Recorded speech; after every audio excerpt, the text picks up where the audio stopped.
Annick Brunier, administratrice de l'Imagrin. Question très simple, madame. Pourquoi avoir accepté un jour de devenir administratrice? Puis je vais même compléter la question. Vous avez reçu un coup de fil? Comment ça s'est passé? C'est vous qui avez candidaté? Comment fait-on? Alors bonjour à tous, ceux que je n'ai pas vus pour le moment, pour l'instant. Pour répondre à cette question, en fait, les choses ont été très surprenantes. Évidemment, je ne m'attendais absolument pas à être un jour sollicitée. Ça ne m'était jamais venu à l'esprit. Bon, il fallait des femmes. Hein. Donc, attendez, on va revenir sur cette phrase-là. Ouais, voilà, on me fait le coup à chaque table ronde que j'anime, quel que soit le sujet. Mais là, vous voyez, il y a presque parité là, dans la salle. Les femmes, levez la main, s'il vous plaît. Ouais, c'est pas mal quand même. C'est pas mal. Bon, alors, on reviendra sur le fait que vous soyez une dame dans un instant. Je ne voulais pas entrer le débat sur le sujet parce que j'estime que c'en est pas un. On est parfaitement... Ouais, enfin, vous l'avez quand même introduit, le sujet. Hein. Vous allez avoir droit à un petit croquis, vous, c'est sûr. Alors, vous ne vous y attendiez pas? Non, absolument pas. Et évidemment, la première conversation, mon président est venu me rencontrer avec un autre administrateur. Bien évidemment, je ne me sentais pas du tout en capacité de remplir la fonction. Parce que j'avais une haute estime, un haut respect de mes collègues administrateurs. Vous saviez un peu les fonctionnements, les fameux 3 pouvoirs dont parlait Xavier Hollands à l'instant. Est-ce que vous les aviez perçus en amont? Oui, j'ai perçu, mais je percevais également la difficulté de compréhension. Enfin, en gros, c'est vrai que c'est quand même un défi. C'est un défi, c'est un challenge. Ça demande une implication très importante. On en parlera peut-être un petit peu plus tard.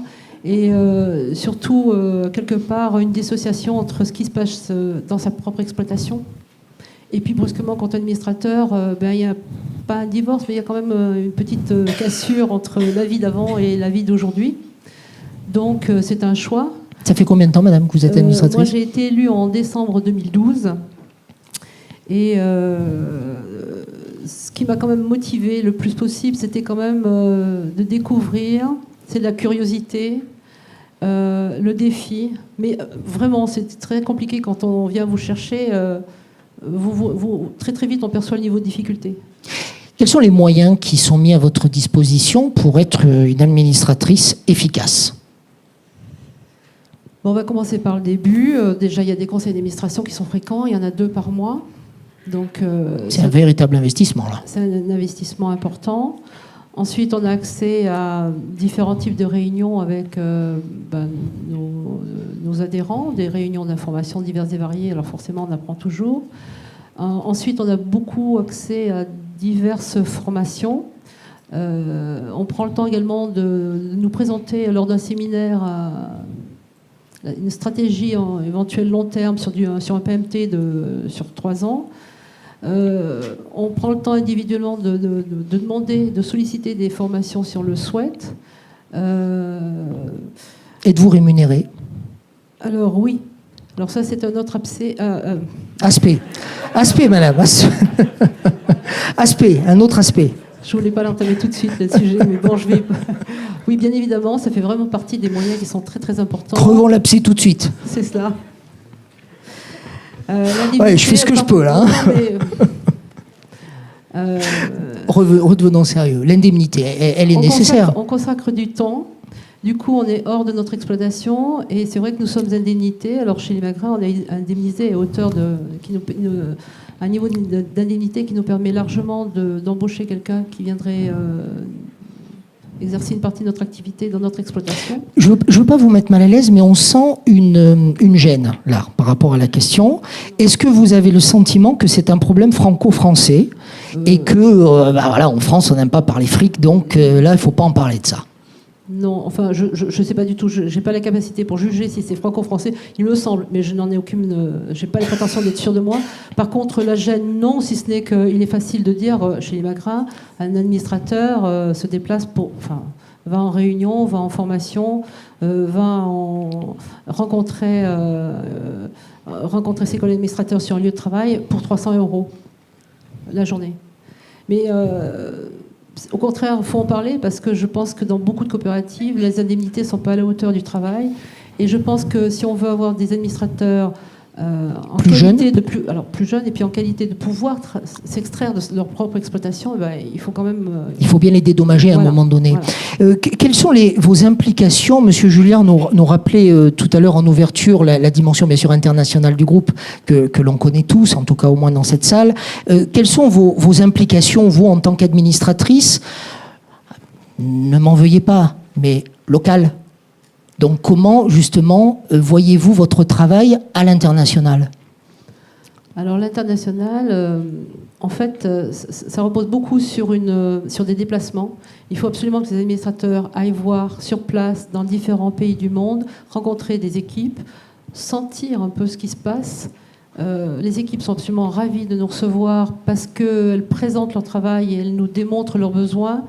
Elles nous montrent également ce qu'elles ont fait. Et nous, administrateurs, pour comprendre et avoir pour décider correctement, on a vraiment besoin d'aller jauger sur place, d'aller comprendre. Mais en même temps, il ne faut pas perdre d'idée la réalité du territoire, c'est-à-dire pas oublier qui nous sommes, pas oublier le sens de la coopérative. Quelle est l'origine de la coopérative, enfin du groupe Limagrain? C'est toujours la coopérative Territoire Limagne. C'est également notre présent et il faut que ça demeure le futur. Garder les pieds sur terre, oui. En fait. Alors c'est vous qui avez souhaité aller dans cette direction. Moi j'avais prévu la question, mais je ne savais pas si j'allais vraiment vous la poser. Le fait d'être une femme dans tout ça? Alors, en fait, ce n'est pas un sujet. Une femme dans un conseil d'administration, dans une coopérative agricole, il faut qu'elle soit représentative à peu près du nombre d'agriculteurs qui sont dans son secteur. Donc chez nous, chez Limagrain, il y a 2 femmes sur 18 membres. À mon sens, tout se passe très très bien. Je ne suis pas sûre qu'il en faudrait une de plus, une de moins. Je ne sais pas. En fait, ce n'est pas un débat. Ce qui compte, c'est de trouver les bonnes personnes qui ont du temps à consacrer, une énergie, qui ont une foi, une passion. Alors, femme, c'est des fois un petit peu compliqué, mais au même titre comme c'est compliqué dans d'autres domaines. Enfin, je veux dire, oui, forcément, il y a des choses un peu différentes. Des choses que je vis un peu différemment de mes collègues agriculteurs masculins, pardon. Mais enfin, c'est pas un sujet, il n'y a pas une difficulté supérieure. Je vais vous poser une question que vous vous poserez peut-être dans plusieurs années, lorsque vous appellerez peut-être vous-même quelqu'un à vous succéder. Vous lui direz quoi pour prendre votre place?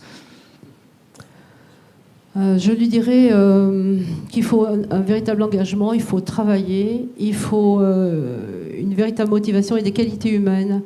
Bien évidemment, aller travailler son intellect, aller à la compréhension de tout ce qu'on nous dit. Donc il faut travailler son intellect, mais il faut véritablement aussi travailler les qualités humaines. Alors de l'altruisme, le raisonnement collectif, un peu s'oublier, enlever les égos, avoir le sens, vraiment le sens du collectif est très important. Et puis une bienveillance permanente, enfin... Voilà. C'est déjà très bien. Être au service. Voilà, c'est marrant ce que vous êtes en train de dire, parce que je ne sais pas si vous le savez, mais c'est aujourd'hui la journée mondiale de l'altruisme. Je trouve ça intéressant.